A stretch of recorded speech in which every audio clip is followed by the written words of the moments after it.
Hello everybody and welcome to episode 1 of Legends and Friends Go Global, and thank you very much for your likes on the test episode to gauge some interest, and I really appreciate everybody who came forward either before I started up this save or when I made a Twitter appeal asking for more participants to enter my backroom team. We'll talk about that later on, but let's first of all get a grasp of exactly what this challenge purely for fun will mean. So here we are in the Bronze League, having taken the place of AEK Athens, and the goal is to come all the way up from the Bronze League past the Silver, Gold and Platinum Leagues all the way to Diamond, where the elite 20 clubs place their trade, and will be going for the World Championship there, but for the time being only European clubs have made it to that stage. So we'll head back down. You can see some great clubs vying for that top spot as well. Then in the Golden League, certainly we have a lot of Brazilian and Argentinian teams, as well as Club America, who you'll recognise from Pentagon Challenge. They'll be competitive as well. And then where we hope to end up next season, as I've made it that my players will be the favourites to win the league. It should certainly go down well. But then Vasco da Gama, we'll see if we can play them next season. That'll be very, very intriguing. So here we are. This is the Bronze League. We'll walk through it very quickly. The top club wins automatic promotion. Positions 2 to where is it? Let's see. So promotion. Top 2 teams win promotion. The B teams can't be promoted. So teams from 3rd to 6th are put into a promotion playoff, and then anybody from 9th to 16th are in the relegation playoff, and the bottom 4 teams go automatically down to the Steel League, which is certainly a very heavy price to pay, but if things go according to plan, it should be okay. We have prize money per game goodies to be won, as well as prize money for the top 10 teams. So you could get a significant advantage in that relegation playoff if you get that €500,000 or €250,000. Pretty much standard disciplinary rules.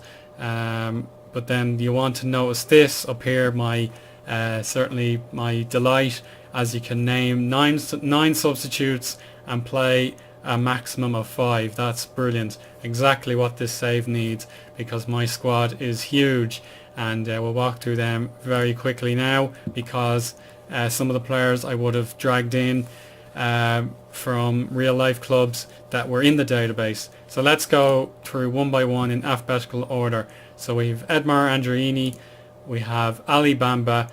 These stats are all finalised now, and we should hopefully see plenty from them. We got Quentin Bernardo. I brought him in from Anyway,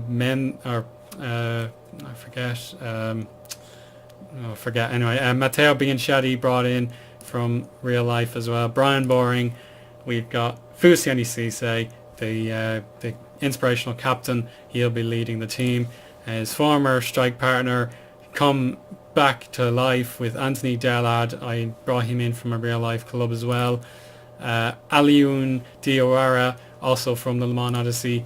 Du Shuang. We've Jose Eddie Carlos. Van Der from a Vasco da Gama Pentagon inheritance. We've brought him in from Vasco da Gama themselves.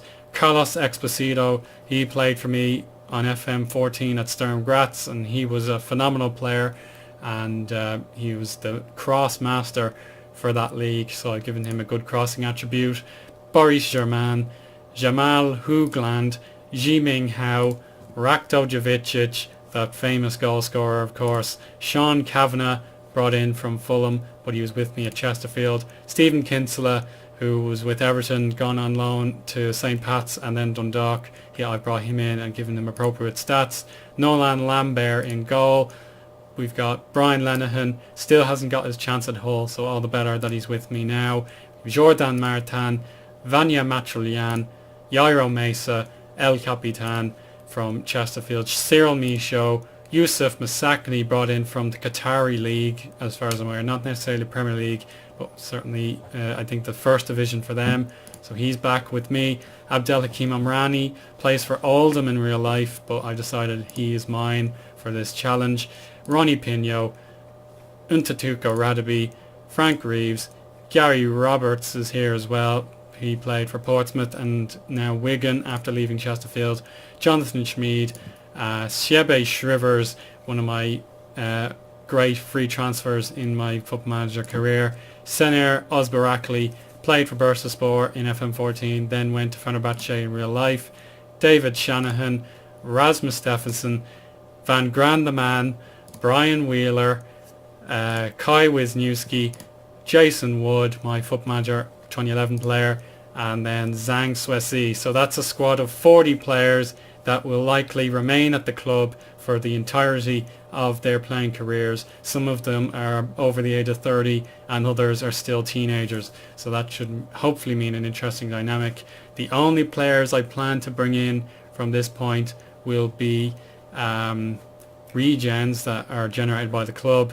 But the likes of Kalidou Koulibaly, Lee Griffiths, Alex Oxlade-Chamberlain and other major stars or players that emerge to be stars, I'll leave them at their existing clubs and we'll maybe keep an eye on them in the scouting to see how they do. And if I'm particularly bored, I might just bring in League of Ireland players or something to fill out the under-23 squad, because the League of Ireland clubs did not make the cut for this World League, which is a shame. But now, the other bits I'd like to talk about before meeting the staff is our finances. I've basically just given ourselves 100 million euros. I'm not going to spend it on any players. I'm just concentrating on keeping a wage budget and tracking everybody's contracts, because I've pretty much given them even amount of contracts, and if it turns out we lose a hell of a lot of money, then it's all the more crucial that we start gaining up the leagues. So we'll just switch this to the contract, and you can see most players are paid 47,500 euros under rotation or the first team status. We've got three key players, Fusiani Cisse, Yairo Messa and Zhang Suesi. They earn 50,000 euros, and then a few players are on the backup, such as Andri Ini and Delad. They are on 45,000 a week. So it's a very fair system here. No one is going to be feeling too left out, I hope, and everyone's contracts will go on to 2021 except Shrivers here. I've missed him, so I'm glad I checked that. We'll give him a better contract under the editor. So quickly now, 2021. There you go. So everyone should be signed up till 2021, and they should also adore myself and players that they used to play with or played in the same club as them in my various saves. So we've got Shrivers here, very happy with me. We've got Ozbarakli, Shanahan, Stephenson and Van Grant. Just as a few examples. Everybody loves me, so that should hopefully mean no one cries that they want to leave the club if they're not being played enough times.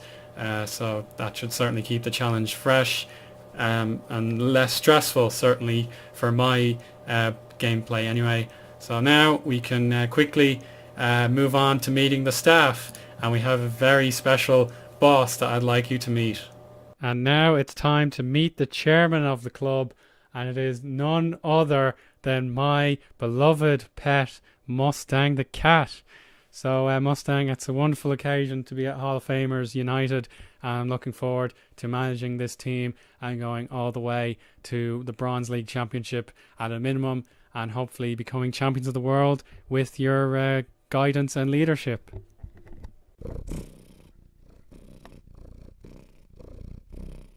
Yes, so obviously the standards are pretty high. You have no time for messing.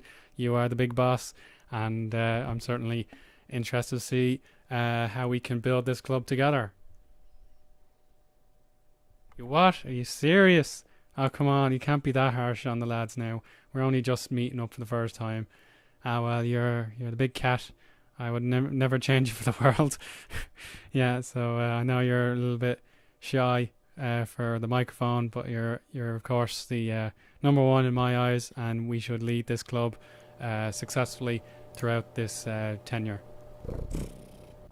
Okay, and so that wraps up Mustang's time on the air.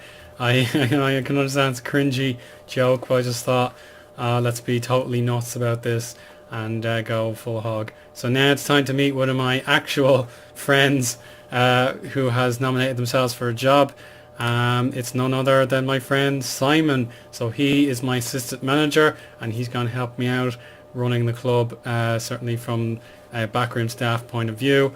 So he's going to give me the second opinions of the squad, but I doubt that's too necessary because I already know how good they are walking through them, but maybe you guys would like to see that.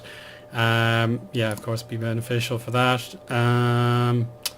So I think training, maybe maybe individual training. I'll give them that for now. The youth team, yeah, the youth team is fine. So I'll set them manually to set up those friendlies because I think I can come up with a few ideas this time around. So that's great. That's be all set up. There we go. There's the bio now. So he'll be the big leader, and I can probably guess he's his very first animal added into an otherwise regular database. So thank you to Mustang and Simon for that. So the rest of the staff I have so far, I still have plenty of cleaning up to do at the time of recording, but let's just go through them quickly. You've met Simon, but here are his stats, and because he is a very, very strong FM player, I've given him some extremely good stats, and because I don't want to be chopping and changing my staff, I may as well give them some really, really good attributes for my players to have knowledge of. And he likes playing attacking football, and he's very good at producing strong regens, and he's adaptable, having played games in the likes of France and probably Germany as well. I'm trying to think of all his saves, but he isn't a YouTuber per se. But I did inherit someone else's position in the database to give him this role, and he of course supports Arsenal. So if you're a fellow Gunner, then that's great news. Otherwise, I'm not too optimistic how you feel about Arsenal. Now next up we have Chris. He wanted to be the head of youth development, and so he will help those new regens come through. So in many ways he is the most important staff member I have. So we'll hope to see plenty of great regens coming in to make sure we can actually win the various tournaments we enter through the present and then the future. So I also gave him an original spot in the database, so that is pretty cool. Next up we will talk to where is it? The director is Danny Brennan. I forgot to mention that. Hiya Danny, if you're watching. So you're in that bizarre position of having to work with the cat, but I'm sure Mustang will accommodate you and you can give him good pointers. And next up in my list of staff is Jack Edwards, with Super Barrio as his nickname.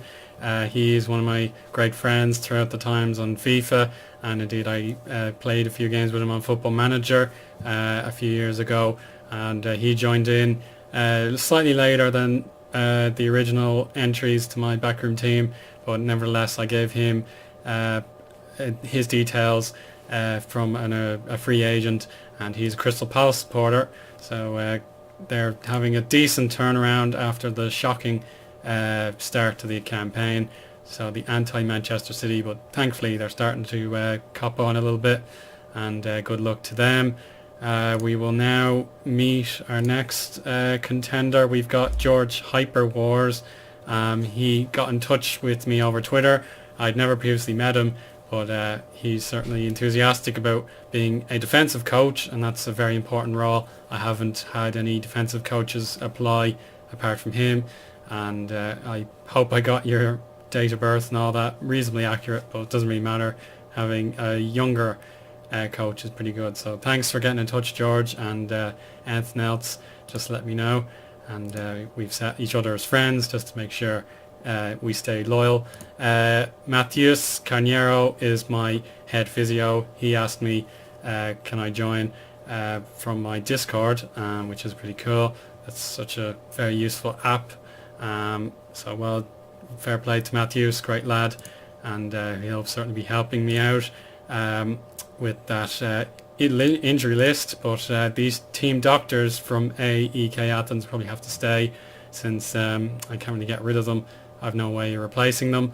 And then one of his deputies will be Shart van Trous, a fictional character devised by one of Jack's friends. If you want to say hello, you can, but I'll let you have your anonymity if that's what you prefer. But you did say on Twitter, can I have this funny entry to the staff? And I took a free agent and gave him the makeover, so to speak. So welcome, Shart. You will be very helpful to my success as well. And then we have Connor, who wants to be the Norwegian, as his nickname is Nor, excuse me.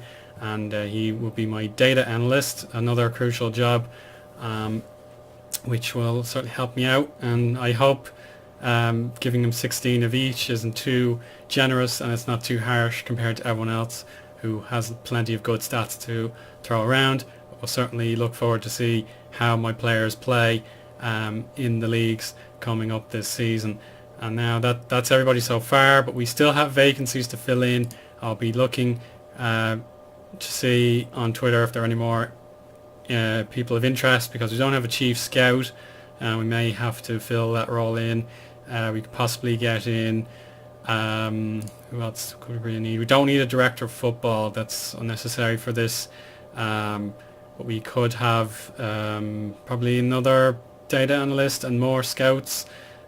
Sports scientist as well. We definitely need a sports scientist and heads of sports science. So that's probably where we're missing at the moment. So we can probably bring them in halfway through in the season if required. But we definitely have an urgency for some roles, but others we're doing absolutely fine. So you can see we're the best. Well, we nearly the best in the league here. There we are. We're definitely the best with technique and tactical. We're nearly the best as well. So great job, everybody, helping me out, making the save even more unique. And then another thing we'll point out now. What else do I have to do? So there's the background. We have perfect facilities to give us every chance. We play at Memory Lane in the city of Harrow, because I can't pick anywhere else because this database is based in Spain. There we go. That's a 50,000 capacity stadium, and I presume because I took over from AEK Athens, we have 1982 as the year built. And then we go. We've gone for the wide length and the long width as well. So that should be okay. But maybe we'll get an even longer pitch from the groundsman later on in the campaign. What else do you have to do? There we go. Here's the report provided by Simon. We'll just take a look at these weaknesses, because that's where we really need to be looking, especially since this is a fantasy save. No, well, that's nonsense. There is plenty of depth. Yeah, we don't have youth prospects. Budget is kind of irrelevant. We're not an aggressive team, which is interesting, and then we have to get the scouting staff improved. So work rate, we have good leaders, great depth in most positions. So we have loyalty as well, just because I don't want people betraying me. I've set everyone's loyalty to 20. We can take a look at some of these now in my custom view. I think it's this one. So here we go. Everybody's world reputation is roughly the same. We should have half a gold star if my estimations are correct, with the exception of Jonathan Schmid, who already has a good reputation as probably the biggest name in our club. The current abilities of the players, the smallest I have is 143 for Sean Kavanagh. That makes him a 3-star player. Then we range all the way up to Zhang Suesi, who genuinely had these numbers anyway, whereas a lot of players had to grow them to their numbers. But Zhang Suesi is a genuine 159, a phenomenal player. We can't wait to see how he produces in the modern game. And then Fusiani Cisse, I've given him the most potential out of anybody, just because he is my favourite player, and he should probably stand above most others, not in just of his physicals, but also because of my adoration for him.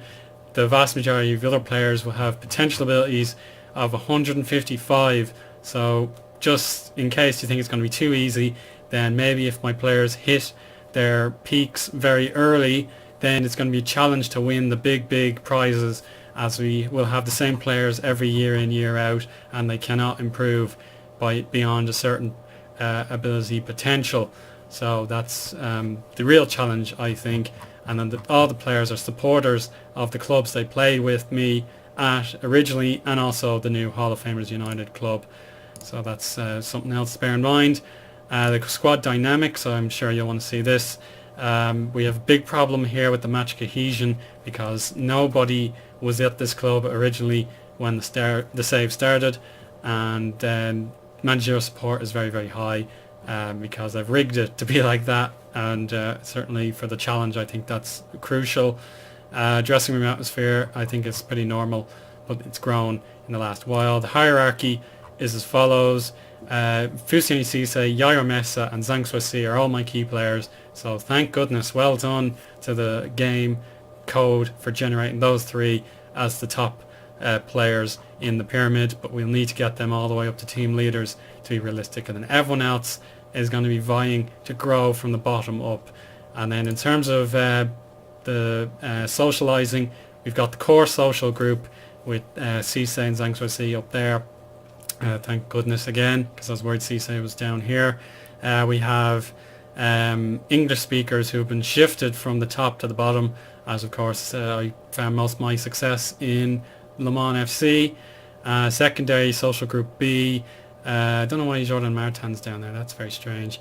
The Bursa Sport players are kind of lonely. They didn't make very many friends outside of that club, and Evander probably should be friends with Andrini, who is somewhere around, I think. Yeah, Andrini is a core socialite, whereas Evander, poor fella, he's only a teenager in the save anyway. He's all the way down. Others, happiness, perfectly fine, nothing to worry about there. And then if we forward the database just a little bit, we'll ignore this backroom advice for a little bit. Staff backroom advice, yeah, that's okay. So transfers, player development, yeah, okay. Yeah, we might change that around to give everyone else a fair shot. Yeah, but as I say, yeah, okay, I'm getting a bit lost. So let's forward the database a little bit and then conclude the episode, as I have been talking a good while. And now we'll just see if everything has gone to plan. So there we go. Yeah, cool. The logo kind of stretches because I set it the wrong size. So there we go, that's fine. So we have our social feed. Yeah, okay, that's fine. We have the press conference as well. But now let's just check out one last thing that I set up and make sure it's working okay. So yeah, so to use some philanthropy with my in-game editor, I've decided to clear all the injuries that came preset in the database to give everybody a fair shot, because each player has a really good fitness from the get-go, so it's not like regular pre-seasons where people have like 45% match sharpness and you have to build it up and up and up for, in time for the games. So it makes sense to clear everyone's injuries around the world, just give them a fair go. I missed that one actually, so we'll sort that out off camera. Let's see what else. Also the suspensions list, with the exception of players who have been banned from worldwide competition, such as Roman Eremenko, I've decided to clear everyone who has normal red card suspensions to give all clubs a fair chance. But from this point on, if you get an injury, it's because you've been working out your pre-season plans, and those things happen. So that should be fine. We have a few worldwide bans there, That's a global ban as well for him, and Oscar famously banned as well. And these ones, yeah, okay, I think we can live without them, but plenty of global bans. Yeah, so Ruby Championship, yeah, fair enough. Yeah, so there we go. Injuries and suspensions should all be clear for the big clubs. Yeah, there you go. That's cool. So if you thought I was being a bit too kind to myself, then thankfully I've thought of that. But then I think that's everything you really need to know in this opening episode. I'll come back with pre-season. We'll have decided a few clubs to play against, and then we'll return once and for all against Frankfurt at the Waldstadion, and we might even fit in our debut home match against Levante. And then we might look forward to these competitions because I don't know how they work, but that should be a lot of fun. But until next time, thank you very much for watching. I'm really looking forward to this sort of entertaining return rather than being serious. So goodbye for now, everybody. Thanks for watching.